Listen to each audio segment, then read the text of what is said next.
Pada tahun yang ketiga pergilah Yosafat, Raja Yehuda, kepada Raja Israel. Berkatalah Raja Israel kepada pegawai-pegawainya, tahukah kamu bahwa Ramot Gilead sebenarnya milik kita, tetapi kita tinggal diam saja dan tidak merebutnya dari tangan Raja negeri Aram. Lalu katanya kepada Yosafat, maukah engkau pergi bersama-sama aku untuk memerangi Ramot Gilead? Jawab Yosafat kepada Raja Israel, kita sama-sama, aku dan engkau, rakyatku dan rakyatmu, kudaku dan kudamu. Tetapi Yosafat berkata kepada Raja Israel, baiklah tanyakan dahulu firman Tuhan. Lalu Raja Israel mengumpulkan para nabi kira-kira 400 orang banyaknya. Kemudian bertanyalah ia kepada mereka, apakah aku boleh pergi berperang melawan Ramot Gilead atau aku membatalkannya? Jawab mereka, majulah, Tuhan akan menyerahkannya ke dalam tangan raja. Tetapi Yosafat bertanya, tidak adakah lagi di sini seorang nabi Tuhan supaya dengan perantaranya kita dapat meminta petunjuk? Jawab Raja Israel kepada Yosafat, masih ada seorang lagi yang dengan perantaranya dapat diminta petunjuk Tuhan, tetapi aku membenci dia, sebab tidak pernah ia membuatkan yang baik tentang aku, melainkan malapetaka. Orang itu ialah Mika bin Yimla. Kata Yosafat, janganlah raja berkata demikian. Kemudian Raja Israel memanggil seorang pegawai istana, katanya, jemputlah Mika bin Yimla dengan segera. Sementara Raja Israel dan Yosafat, Raja Yehuda, duduk masing-masing di atas tahtanya dengan pakaian kebesaran di suatu tempat pengirikan di depan pintu gerbang Samaria, dengan semua nabi itu bernubuat di depan mereka. Maka Zedekia bin Kenaana membuat tanduk-tanduk besi lalu berkata, beginilah firman Tuhan, dengan ini engkau akan menanduk Aram sampai engkau menghabiskan mereka. Juga semua nabi itu bernubuat demikian, katanya, majulah ke Ramot Gilead dan engkau akan beruntung. Tuhan akan menyerahkannya ke dalam tangan raja. Suruhan yang pergi memanggil Mika itu berkata kepadanya, ketahuilah, nabi-nabi itu sudah sepakat meramalkan yang baik bagi raja. Hendaklah engkau juga berbicara seperti salah seorang daripada mereka dan meramalkan yang baik. Tetapi Mika menjawab, demi Tuhan yang hidup sesungguhnya, apa yang akan difirmankan Tuhan kepadaku, itulah yang akan kukatakan. Setelah ia sampai kepada raja, bertanyalah raja kepadanya, Mika, apakah kami boleh pergi berperang melawan Ramot Gilead atau kami membatalkannya? Jawabnya kepadanya, majulah dan engkau akan beruntung, sebab Tuhan akan menyerahkannya ke dalam tangan raja. Tetapi raja berkata kepadanya, sampai berapa kali aku menyuruh engkau bersumpah supaya engkau mengatakan kepadaku tidak lain dari kebenaran demi nama Tuhan. Lalu jawabnya, telah kulihat seluruh Israel bercerai-berai di gunung-gunung seperti domba-domba yang tidak mempunyai gembala. Sebab itu Tuhan berfirman, mereka ini tidak punya Tuhan. Baiklah masing-masing pulang ke rumahnya dengan selamat. Kemudian Raja Israel berkata kepada Yosafat, bukankah telah kukatakan kepadamu, tidak pernah ia menubuatkan yang baik tentang aku, melainkan hanya malapetaka. Kata Mika, sebab itu dengarkanlah firman Tuhan. Aku telah melihat Tuhan sedang duduk di atas tahtanya, dan segenap tentara surga berdiri dekatnya, di sebelah kanannya dan di sebelah kirinya. Dan Tuhan berfirman, siapakah yang akan membujuk Ahab untuk maju berperang, supaya tewas di Ramot Gilead? Maka yang seorang berkata begini, yang lain berkata begitu. Kemudian tampillah suatu roh, lalu berdiri di hadapan Tuhan. Ia berkata, aku ini akan membujuknya. Tuhan bertanya kepadanya, dengan apa? Jawabnya, aku akan keluar dan menjadi roh dusta dalam mulut semua nabinya. Ia berfirman, biarlah engkau memujuknya dan engkau akan berhasil pula. Keluarlah dan perbuatlah demikian. Karena itu, sesungguhnya Tuhan telah menaruh roh dusta ke dalam mulut semua nabimu ini. Sebab Tuhan telah menetapkan untuk menimpakan malapetaka kepadamu.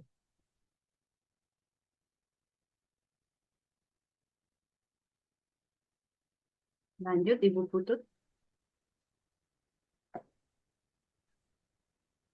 Sesudah itu tampillah Yedekia bin Kenaana Ditamparnyalah pipi Mika serta berkata, mana boleh roh Tuhan pindah daripadaku untuk berbicara kepadamu. Tetapi Mika menjawab, sesungguhnya engkau akan melihatnya pada hari engkau lari dari satu kamar ke kamar yang lain untuk menyembunyikan diri. Berkatalah Raja Israel, tangkaplah Mika, bawa dia kembali kepada Amon, penguasa kota, dan kepada Yoas anak raja. Dan katakan, beginilah titah raja, masukkan orang ini ke dalam penjara, dan beri dia makan roti dan minum air serta sedikit sampai aku pulang dengan selamat. Tetapi jawab Mika, jika benar-benar engkau pulang dengan selamat, tentulah Tuhan tidak berfirman dengan perantaraanku. Lalu disambungnya, dengarlah hai bangsa-bangsa sekalian. Sesudah itu, majulah Raja Israel dengan Yosafat, Raja Yehuda, ke Ramot Gilead. Raja Israel berkata kepada Yosafat, aku akan menyamar dan masuk pertempuran, tetapi engkau pakailah pakaian kebesaranmu, lalu menyamarlah Raja Israel kemudian masuk ke pertempuran. Adapun Raja negeri Aram telah memberi perintah kepada para panglima pasukan keretanya. 32 orang banyaknya. Demikian janganlah kamu berperang melawan sembarang orang, melainkan melawan Raja Israel saja. Segera sesudah para panglima pasukan kereta itu melihat Yosafat, mereka berkata, itu pasti Raja Israel. Lalu majulah mereka untuk menyerang dia, tetapi Yosafat berteriak. Segera sesudah para panglima pasukan kereta itu melihat bahwa dia bukanlah Raja Israel, maka undurlah mereka daripadanya. Tetapi seseorang menarik panahnya dan menembak dengan sembarangan saja dan mengenai Raja Israel di antara sambungan baju jirahnya. Kemudian ia berkata kepada pengemudi keretanya, putar, bawa aku keluar dari pertempuran sebab aku sudah luka. Tetapi pertempuran itu bertambah seru pada hari itu, dan raja tetap ditopang, berdiri di dalam kereta berhadapan dengan orang Aram itu sampai ia mati pada waktu petang. Darahnya mengalir dari lukanya ke dalam palung kereta. Kira-kira pada waktu matahari terbenam, terdengarlah teriakan di sepanjang barisan tentara itu. Masing-masing ke kotanya, masing-masing ke negerinya. Raja sudah mati, maka pulanglah mereka ke Samaria, lalu mereka menguburkan raja di Samaria. Ketika kereta itu dicuci di tepi telaga Samaria, maka darah raja dijilat anjing, sedang perempuan-perempuan sundal mandi di tempat itu, sesuai dengan firman Tuhan yang telah diucapkannya. Selebihnya dari riwayat Ahab dan segala yang dilakukan serta istana Gading dan segala kota yang didirikannya. Bukankah semuanya itu tertulis dalam kitab sejarah raja-raja Israel? Demikianlah Ahab mendapat perhentian bersama-sama dengan nenek moyangnya, maka Ahazia anaknya menjadi raja menggantikan dia. Yosafat anak Asa menjadi raja atas Yehuda dalam tahun keempat zaman Ahab raja Israel. Yosafat berumur 35 tahun pada waktu ia menjadi raja, dan 25 tahun lamanya ia memerintah di Yerusalem. Nama ibunya ialah Azubah anak Silhi. Ia hidup mengikuti jejak Asa ayahnya. Ia tidak menyimpang daripadanya dan melakukan apa yang benar di mata Tuhan. Hanya bukit-bukit pengorbanan tidak dijauhkan, orang masih mempersembahkan dan membakar korban di bukit-bukit itu. Dan Yosafat hidup dalam damai dengan Raja Israel. Selebihnya dari riwayat Yosafat dan kepahlawanan yang dilakukan dan bagaimana ia berperang, bukankah semuanya itu tertulis dalam kitab sejarah Raja Yehuda? Dan sisa pelacuran bakti yang masih tinggal dalam zaman Asa ayahnya dihapuskannya dari negeri itu. Tidak ada raja di Edom, karena itu yang menjadi raja ialah seorang kepala daerah. Yosafat membuat kapal-kapal Tarsis untuk pergi ke Ofir mengambil emas, tetapi kapal-kapal itu tidak jadi pergi ke sana, sebab kapal-kapal itu pecah di Esion Geber. Pada waktu itu Ahazia, anak Ahab, berkata kepada Yosafat, baiklah anak buahku, pergi bersama-sama dengan anak buahmu dengan kapal-kapal itu. Tetapi Yosafat tidak mau. Kemudian Yosafat mendapat perhentian bersama-sama dengan nenek moyangnya, dan ia dikuburkan di samping nenek moyangnya di kota Daud, bapa leluhurnya. maka Yoram anaknya menjadi raja menggantikan dia. Anak Ahab menjadi raja Israel di Samaria. Dalam tahun ke-17 zaman Yosafat, raja Yehuda, dan ia memerintah atas Israel 2 tahun lamanya. Ia melakukan apa yang jahat di mata Tuhan dan hidup menurut kelakuan ayahnya dan ibunya, dan Yerobeam bin Nebat yang telah mengakibatkan orang Israel berdosa. Ia beribadah kepada Baal dan sujud menyembah kepadanya, dan dengan demikian ia menimbulkan sakit hati Tuhan, Allah Israel, tepat seperti yang dilakukan ayahnya. Amin. Kisah Para Rasul 5. Maaf Bu ya, ada backsound sedikit Bu. Ada seorang lain yang bernama Ananias. Ia beserta istrinya Safira menjual sebidang tanah. Dengan setahu istrinya, ia menahan sebagian dari hasil penjualan itu dan sebagian lain dibawa dan diletakkannya di depan kaki rasul-rasul. Tetapi Petrus berkata, Ananias, mengapa hatimu dikuasai iblis sehingga engkau mendustai Roh Kudus dan menahan sebagian dari hasil penjualan tanah itu? Selama tanah itu tidak dijual, bukankah itu tetap kepunyaanmu? Dan setelah dijual, bukankah hasilnya itu tetap dalam kuasamu? Mengapa engkau merencanakan perbuatan itu dalam hatimu? Engkau bukan mendustai manusia, tetapi mendustai Allah. Ketika mendengar perkataan itu, rebalah Ananias dan putuslah nyawanya. Maka sangatlah ketakutan semua orang yang mendengar hal itu.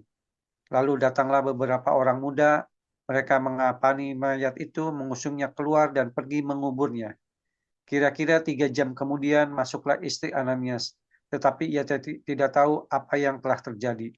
Kata Petrus kepadanya, katakanlah kepadaku, dengan harga sekiankah tanah itu kamu jual? Jawab perempuan itu, betul sekian. Kata Petrus, mengapa kamu berdua bersepakat untuk mencobai roh Tuhan? Lihatlah, orang-orang yang baru mengubur suamimu berdiri di depan pintu, dan mereka akan mengusung engkau jaga keluar. Lalu rebalah perempuan itu seketika itu juga di depan kaki Petrus, dan putuslah nyawanya. Ketika orang-orang muda itu masuk, mereka mendapati dia sudah mati. Lalu mereka mengusungnya keluar dan menguburnya di samping suaminya. Maka sangat ketakutanlah seluruh jemaat dan semua orang yang mendengar hal itu. Dan oleh rasul-rasul diadakan banyak tanda dan mujizat di antara orang banyak. Semua orang percaya, selalu berkumpul di Serambi Salomo dalam persekutuan yang erat. Orang-orang lain tidak ada yang berani menggabungkan diri kepada mereka, namun mereka sangat dihormati orang banyak. Dan makin lama makin bertambahlah jumlah orang yang percaya kepada Tuhan, baik laki-laki maupun perempuan. Bahkan mereka membawa orang-orang sakit keluar ke jalan raya dan membaringkannya di atas balai-balai dan tilam, supaya apabila Petrus lewat, setidak-tidaknya bayangannya mengenai salah seorang dari mereka. Dan juga orang banyak dari kota-kota di sekitar Yerusalem datang berduyun-duyun serta membawa orang-orang yang sakit dan orang-orang yang diganggu roh jahat, dan mereka semua disembuhkan. Akhirnya mulailah imam besar dan pengikut-pengikutnya, yaitu orang-orang dari mazhab Saduki, bertindak sebab mereka sangat iri hati. Mereka menangkap rasul-rasul itu, lalu memasukkan mereka ke dalam penjara kota. Tetapi waktu malam, seorang malaikat Tuhan membuka pintu-pintu penjara itu dan membawa mereka keluar. Katanya, pergilah, berdirilah di bait Allah dan beritakanlah seluruh firman itu kepada orang banyak. Mereka mentaati pesan itu dan menjelang pagi, masuklah mereka ke dalam bait Allah. Lalu mulai mengajar di situ. Sementara itu imam besar dan pengikut-pengikutnya menyuruh mahkamah agama berkumpul, yaitu seluruh majelis tua-tua bangsa Israel, dan mereka menyuruh mengambil rasul-rasul itu dari penjara. Tetapi ketika pejabat-pejabat datang ke penjara, mereka tidak menemukan rasul-rasul itu di situ. Lalu mereka kembali dan memberitahukan. Katanya, kami mendapati penjara terkunci dengan sangat rapinya, dan semua pengawal ada di tempatnya di muka pintu. Tetapi setelah kami membukanya, tidak seorang pun yang kami temukan di dalamnya. Ketika kepala pengawal bait Allah dan imam-imam kepala mendengar laporan itu, mereka cemas dan bertanya, apa yang telah terjadi dengan rasul-rasul itu? Tetapi datanglah seorang mendapatkan mereka dengan kabar. Lihat, orang-orang yang telah kamu masukkan ke dalam penjara ada di dalam bait Allah dan mereka mengajar orang banyak. Maka pergilah kepala pengawal serta orang-orangnya ke bait Allah, lalu mengambil kedua rasul itu, tetapi tidak dengan kekerasan, karena mereka takut kalau orang banyak melempari mereka. Mereka membawa keduanya dan menghadapkan mereka kepada mahkamah agama. Imam besar mulai menanyai mereka, katanya, dengan keras kami melarang kamu mengajar dalam nama itu. Namun ternyata kamu telah memenuhi Yerusalem dengan ajaranmu, dan kamu hendak menanggungkan darah orang itu kepada kami. Tetapi Petrus dan rasul-rasul itu menjawab, katanya, kita harus lebih taat kepada Allah daripada kepada manusia. Allah nenek moyang kita telah membangkitkan Yesus yang kamu gantungkan pada kayu salib dan kamu bunuh. Dialah yang telah ditinggikan oleh Allah sendiri dengan tangan kanannya menjadi pemimpin dan juru selamat, supaya orang Israel dapat bertobat dan menerima pengampunan dosa. Dan kami adalah saksi dari segala sesuatu itu, kami dan Roh Kudus yang dikaruniakan Allah kepada semua orang yang mentaati Dia. Mendengar perkataan itu, sangatlah tertusuk hati mereka, dan mereka bermaksud membunuh rasul-rasul itu. Tetapi seorang Farisi dalam mahkamah agama itu yang bernama Gamaliel, seorang ahli Taurat yang sangat dihormati di seluruh orang banyak, bangkit dan meminta supaya orang-orang itu disuruh keluar sebentar. Sesudah itu ia berkata kepada sidang, hai orang-orang Israel, pertimbangkanlah baik-baik apa yang hendak kamu perbuat terhadap orang-orang ini. Sebab dahulu telah muncul si Tedas yang mengaku dirinya seorang istimewa, dan ia mempunyai kira-kira 400 orang pengikut. Tetapi ia dibunuh dan dicerai-berailah seluruh pengikutnya dan lenyap. Sesudah dia, pada waktu pendaftaran penduduk, muncullah si Yudas, seorang Galilea. Ia menyeret banyak orang dalam pemberontakannya, tetapi ia juga tewas dan cerai-berailah seluruh pengikutnya. Karena itu aku berkata kepadamu, janganlah bertindak terhadap orang-orang ini. Biarkanlah mereka, sebab jika maksud dan perbuatan mereka berasal dari manusia, tentu akan lenyap. Tetapi kalau berasal dari Allah, kamu tidak akan dapat melenyapkan orang-orang ini. Mungkin ternyata juga nanti bahwa kamu melawan Allah. Nasihat itu diterima. Mereka memanggil rasul-rasul itu lalu menjesah mereka dan melarang mereka mengajar dalam nama Yesus. Sesudah itu mereka dilepaskan. Rasul-rasul itu meninggalkan sidang mahkamah agama dengan gembira, karena mereka telah dianggap layak menderita penghinaan oleh karena nama Yesus. Dan setiap hari mereka melanjutkan pengajaran mereka di bait Allah dan di rumah-rumah orang, dan memberitakan Injil tentang Yesus yang adalah Mesias. Allah nih judulnya nih. Masa N26 sakit? Berarti betapa sakitnya gila dong saya. Aduh, ini moderatornya menghujat Nabi 26. Ya, ini penghujatan terhadap Nabi 26 ini. betapa saktinya, maaf. Silakan Pastor. Itu tadi saya kenakan pasal penistaan penistaan agama. Nanti pasal berapa ya? Si KC kena berapa 10 tahun tuh kan?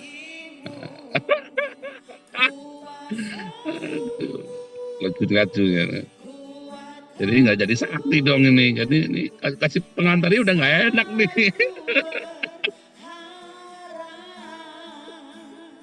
Mau kasih pembuka aja jadi udah nggak asik nih. Udahlah ganti dah. Aduh, ganti strategi dah. Aduh. Ganti strategi entar kami ke sebentar ya 1 menit.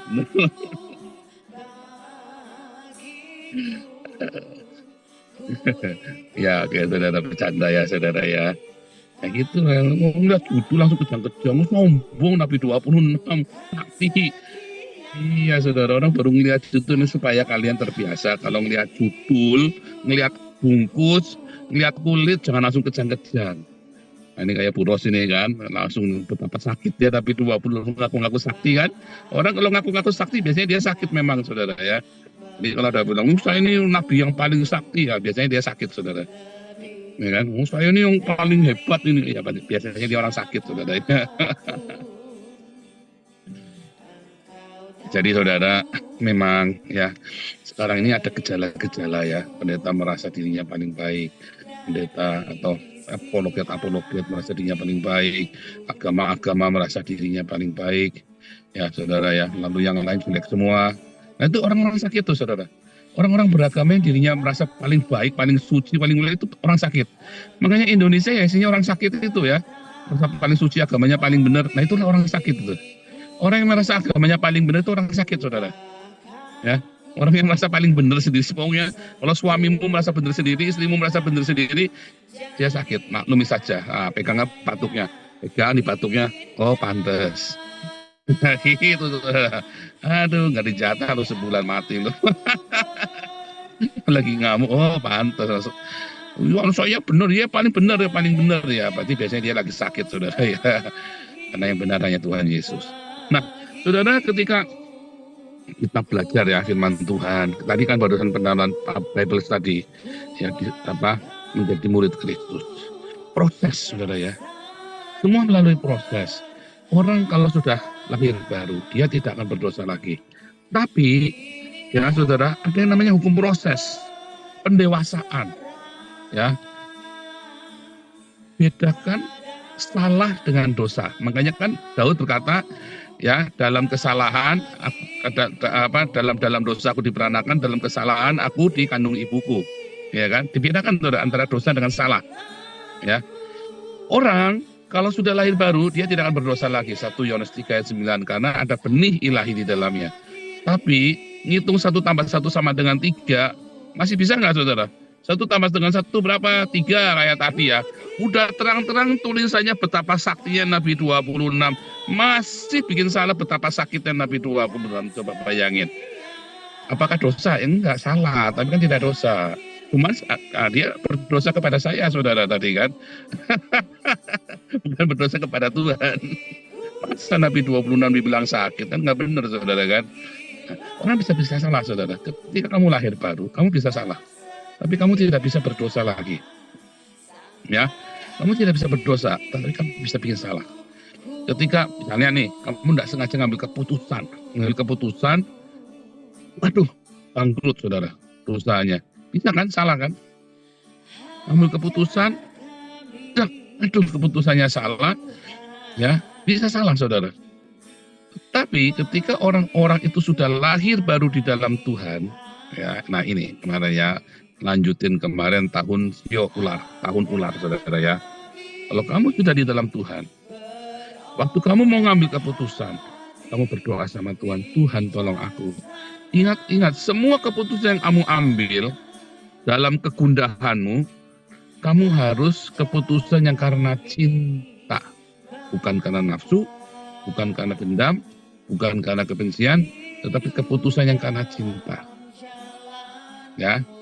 Keputusannya karena cinta itu ya adalah kasih, sukacita, damai sejahtera, kebaikan. Ada kasih, ada sukacita. Ya, dan kamu jangan sampai keputusan itu sedikit mungkin orang dirugikan. Jangan cari keputusan yang akhirnya ada orang yang dirugikan. Kalau bisa win-win dalam semua transaksi. Ya, bahkan di dalam mengambil keputusan untuk keluarga, untuk apa, sebisa mungkin jangan sampai karena kamu biarin aja, kurang ajar kok itu. Nah, itu namanya bukan karena cinta. Ya, saudara ya. Keputusan yang karena cinta, karena kasih, dan ada sukacita, ada damai sejahtera, ada kebaikan di sana, ada kemurahan hatimu, ada kesabaran, ada kesetiaan, ada penguasaan diri, dan disertai dengan rasa cukup. Ya kan? Berikanlah pada kami hari ini makanan kami yang secukupnya. Ya, bukan berikanlah pada hari ini makanan kami hamburger 5, mie ayam 4. Saudara, itu namanya lebih dari cukup lojo. Berarti kamu tidak karena cinta keputusan itu. Sekalipun keuntungannya menggiurkan, didasari dengan cinta, saudara. Mungkin kelihatannya ada kurang ya, tapi nggak ada yang dirugikan. Semuanya bahagia. Ya, kamu tidak nyakitin adikmu, kakakmu, atau kamu tidak ngelebihin orang lain. Ambil keputusan itu, saudara. Bukan kamu takut, bukan enggak. Tapi kamu supaya kamu setelah mengambil keputusan, setelah kamu dapat berkat itu tidak menjerat kamu. Itu pasti keputusan dari Tuhan, tapi rugi kelihatannya enggak. Kalau kamu lahir baru di dalam Tuhan, kamu bisa salah ambil keputusan, tetapi kamu tidak akan masuk di dalam dosa. Artinya kamu tidak akan masuk dalam cobaan. Ya, ketika kamu bisa salah ambil keputusan, tapi kamu tidak akan masuk di dalam cobaan. Di zaman perjanjian lama, raja datang sama nabi. Raja ini kan seorang politikus. Dia yang membuat kebijakan policy hukum negara. Tapi nabilah yang menentukan arah kerajaan itu, saudara. Kita mau ke sana. Makanya nabi itu kan jadi navigator kan. Nabi itulah para navigator. Raja itu cuma yang pegang setir. Tapi saya punya navigator, kalau saya nggak nurut ya saya nyasar, saudara. Ketilang. Ya, dan navigatornya ada nih kecepatan maksimum 120 km per jam, nanti dia merah. Kalau saya bablasin, kalau di Eropa ya, ada blitz, 100 euro dah, bukan saudara ya, mabok dah 7 juta itu dendanya ya, saudara ya. Mau mengelak nggak bisa, karena ada kameranya, ada fotonya, ada kecepatannya, semuanya tertera semua. Ya, canggih sekali. Nah, kalau navigator, kalau seorang nabi sudah menentukan arah, maka raja ini kendalinya harus ngikut. Nah, tapi dalam perjanjian baru kan tidak mengenal seperti itu. Kamu kan tidak nunggu para nabi. Tapi kamu harus bertanya sendiri karena ada Roh Kudus, ada Roh Allah di dalam kamu. Ketika mengambil keputusan, kamu harus mengambil keputusan ini, kamu berdoa. Kadang-kadang melibatkan hamba-hamba Tuhan, kamu nanya untuk pertimbangan. Tetapi hamba-hamba Tuhan ini kan juga nggak ngerti bisnis. Atau kamu nanya kepada kamu seorang tentara. Lalu kamu mau berangkat ke lawan KKB, masa kamu nanya pendetanya nggak pernah perang, saudara, ya kan? Malah begitu untuk nggak ke KKB malah pengen tahu pendetanya kan, tahu gimana? Udah nembak berapa orang lu? Kamu udah bunuh berapa orang? Malah ikut ngerumpi, saudara ya. Wah hebat, udah mati wong 5, saudara. Pendetanya malah ikut tepuk tangan, kan edan, saudara. Kadang-kadang kamu tidak bisa nanya pendeta. Pendeta itu hanya memberikan jawaban yang mengambang. Kamu harus berdoa. Ada suara kenabian nanti datang dalam hidupmu, ya, dan itulah yang akan menuntun hidupmu, rema dari Roh Kudus. Rema, makanya selalu berdiakonia, berbuat baik senantiasa, supaya bacaan-bacanya yang tertulis itu, logosnya itu jadi rema. Nah, saudara, kalau orang-orang yang sudah percaya, ngakunya percaya Tuhan, tetapi hidupnya tidak dipenuhi rema, ya nggak heran kalau dia ngaku-ngaku dengar suara Tuhan, suaranya salah terus. Karena nggak sakti dia, kurang sakti. Saudara. Itu yang saya bilang kurang sakti itu loh. Kenapa dia bisa sakti? Ya karena dia rema. Dari mana rema itu? Ya logosnya disertai dengan cinta, dipraktekkan cintanya. Maka dia akan menjadi lihai di dalam mempraktekkan cinta. Dia akan menjadi ahli di dalam mempraktekkan cinta. Ketika dia menjadi ahli di dalam mempraktekkan cinta, maka ketika ada sesuatu yang tidak pas, dia bisa ngerti, saudara. Ini kayaknya nanti akan ujung-ujungnya nih ribut ini. Ya stop, jangan nih, daripada ribut. Gitu, saudara ya. Daripada ribut. Dan kalau sampai ribut, ya sudah, saya tak diam saja. Mungkin salah paham, ilmu kamu belum nyampe. Saya beberapa kali bilang ya, aduh ilmunya belum nyampe, nggak usah ribut. Ilmunya belum nyampe. Nah, kita nggak bisa paksakan orang untuk ilmunya sama-sama kita. Ya kita yang turun kelas, saudara, terpaksa. Ya, tetapi kalau kamu mendengar selalu rema dari surga, itulah orang-orang yang dibilang seperti itu, saudara. Ini bisa pas, tepat di dalam ketetapan Tuhan. Itu yang namanya dituntun oleh Roh Kudus. Dan orang-orang yang dituntun oleh Roh Kudus, maka dia hidupnya ada kasih, sukacita, damai sejahtera, kebaikan, kemurahan. Itu tadi. Awalnya dari situ. Hidupmu tiap harinya gimana? Hidupmu berasa kurusuk, nggak ada kesabaran. Ya. Berarti kamu belum dituntun Roh Kudus. Hidupnya kamu waduh emosinan. Hidupnya gimana, saudara? Ternyata ya nggak setia, ya kan? Ya berarti kamu belum ada. Ternyata hidupmu penuh dengan yang menggerutu. Ya berarti kamu belum dituntun oleh Roh Kudus. Ya, saudara ya. Nah, orang-orang yang takut akan Tuhan ini, saudara ya, maka hidupnya akan disertai dengan oleh surga. Nah, itu namanya orang sakti mandraguna tadi ya. Makanya selalu tepat di dalam ketetapan Tuhan. Sekalipun keputusannya itu salah, karena dia lakukan dengan penuh cinta, maka Allah turut bekerja dalam segala sesuatu. Kelihatannya salah nih. Tapi nggak taunya kesalahan itu membuat kamu menjadi sesuatu yang besar. Orang kalau sudah lahir baru, tidak akan bisa berdosa lagi. Salah bisa, saudara, tapi nggak bisa bikin dosa. Dari kesalahan itulah terjadi pengalaman dengan Tuhan, metanoia, perubahan akal budi. Oh ternyata ini artinya ini, selama ini aku kok tidak mengerti ya. dibukakan lagi satu-satu sama Tuhan. Nah, orang bisa salah, saudara, tapi mungkin dia bisa salah menafsirkan.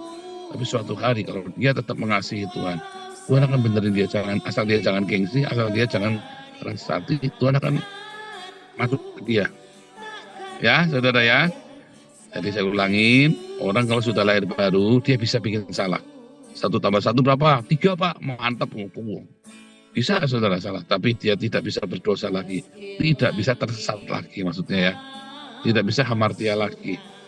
Tetapi ketika kamu ada bikin kesalahan, ya, dan kamu serahkan sama Tuhan, maka Tuhan akan bekerja dalam segala sesuatu mendatangkan kebaikan bagimu. Dan orang-orang yang merendahkan hatinya, ya, ketika ada hal-hal yang salah dalam hidupnya, maka Tuhan akan kayak kalau komputer didefrag, saudara. Tuhan akan, kalau benang kusut itu nanti akan diulur, saudara ya. Akan dilungsungin, sudah dilepas benang kusutnya itu. Karena kesalahan itu bisa diperbaiki. Ya, semua yang kamu kesalahan kamu lakukan kalau kamu sudah di dalam Tuhan bisa diperbaiki. Nah, itulah orang-orang ya, yang berkenan sama Tuhan. Orang-orang yang sudah hidupnya sudah merdeka. Udah nggak ngandulin anak, istri, udah nggak ngandulin apa-apa lagi. Bahagia, saudara. Itulah surga, itulah paradiso kita. Ya, makanya kalau sudah tua, ya sudah sendirian, Anda yang sudah pensiunan, jangan malah cari berondong atau malah cari gendakan kawin lagi, saudara. Gunakan kesempatan yang ada untuk fokus sama Tuhan. Anda anak muda, ya kalau kamu ada nggak usah cari masalah. Jangan balapan di jalan, di pinggir jalan, orang ketawa. Cari Tuhan. Apalagi kalau kamu punya bakat. Ya, anak-anak, ya orang tua, ibu-ibu, bapak-bapak, ya gunakan waktu yang ada dengan cinta, saudara. Sebab cinta itulah yang akan menuntun cinta. Tanpa cinta itu kamu tidak akan bisa dituntun oleh cinta. Jadi kamu harus punya cintanya Tuhan Yesus. Minta. Ya, maka ketika kamu minta ada kelahiran baru di sana, mungkin badan kita sama, tetapi jiwa kita dirubah sama Tuhan Yesus. Amin. Haleluya.